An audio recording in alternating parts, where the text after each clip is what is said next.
Jenis integer programming ketiga adalah binary variable. Ya, binary itu adalah variabel yang akan bernilai 0 atau 1. 0 itu terjadi ketika kondisi tidak terpenuhi, sedangkan 1 terjadi ketika kondisi terpenuhi.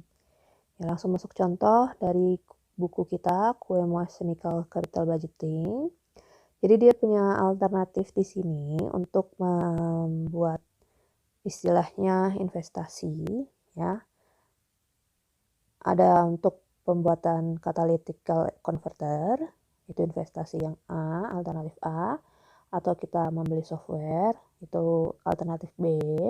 Lalu kita bisa juga membuat warehouse expansion untuk yang alternatif C. Nah, data yang diketahui seperti berikut, ya. Kita akan mendapatkan nilai net present value untuk masing-masing alternatif senilai sekian.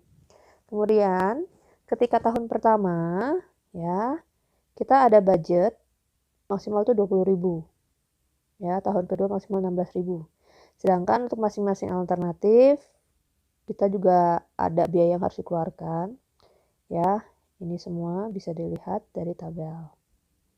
Nah, variabel keputusannya berarti nanti kita anggap X1 itu untuk A ya. Kalau A itu sebenarnya bisa dipilih, bisa tidak kan berarti. Tergantung nanti budgetnya cukup apa tidak, ya kan? Dan optimal atau tidak. Lalu berarti kita bisa tulis A atau X1 itu akan bisa bernilai 1 jika ya alternatif A dipilih. Ya. Tapi X1 akan bernilai 0 jika alternatif A tidak dipilih. Begitu pula dengan yang X2. X2 itu misalnya punya yang B. Ya, X2 akan bernilai 1 jika alternatif B dipilih.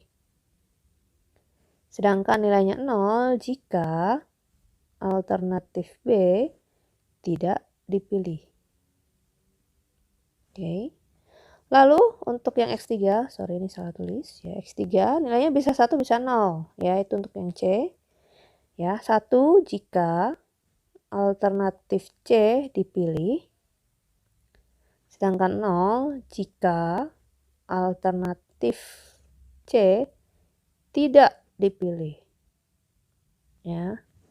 Jadi itu variabel keputusannya. Jadi agak berbeda dengan yang biasanya ya. Nah, dari sini berarti kita bisa buat formula. Nih, formulanya seperti ini. Ya.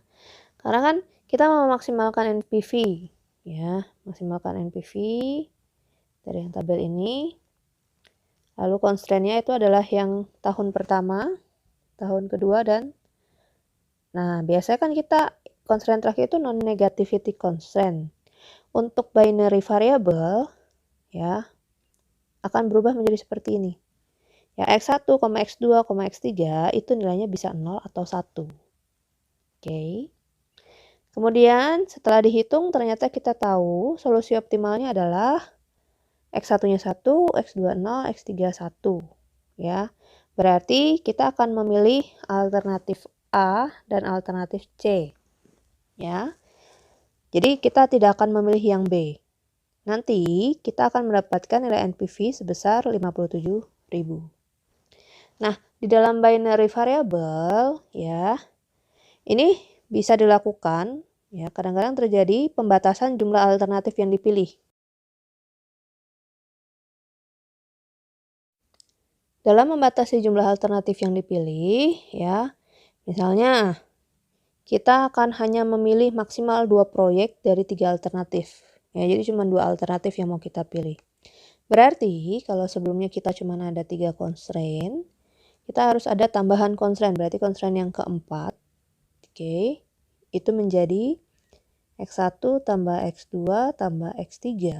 Ingat, maksimal itu 2.